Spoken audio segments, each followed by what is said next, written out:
దైవమైనటువంటి సేవలాల్ మహారాజ్ జయంతిని జరుపుకోవాలని ఎన్నిసార్లు ప్రయత్నం చేసినా జరగలేదు.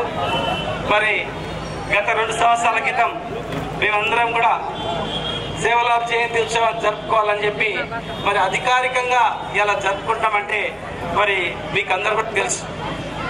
సేవలాల్ జయంతి కాదు, గిరిజన భవనాన్ని కూడా హైదరాబాద్ కట్టుకున్నాం.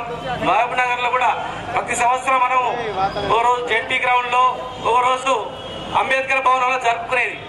2 సంవత్సరాల క్రితం వద్దు అక్కడ ఇక్కడ కాదు, సేవలాల్ విగ్రహాన్ని పెట్టుకుందాం, దేవుని పెట్టుకుందాం, గుడి కట్టుకుందాం అని చెప్పి మరి 2000 గజాల్లో గుడిని ఏర్పాటు చేసుకున్నాం.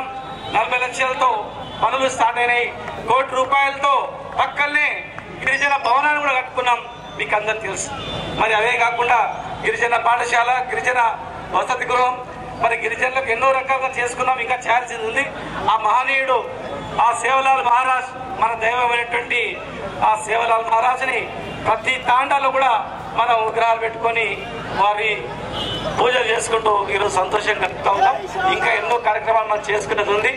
మీకు ఎప్పుడు ఏ సహాయ సహకారాలైనా మా తరఫున మీకు ఉంటాయని చెప్పని, గిరిజనులకు కావాల్సినటువంటి అన్ని సదుపాయాలు సంకల్పించడంలో, సమకూర్చడంలో మా వంతు కృషి ఖచ్చితంగా ఉంటుందని చెప్పి మరి ఉత్సవ కమిటీ వాళ్ళందరూ పోయిన సంవత్సరం బాగా చేసినాం.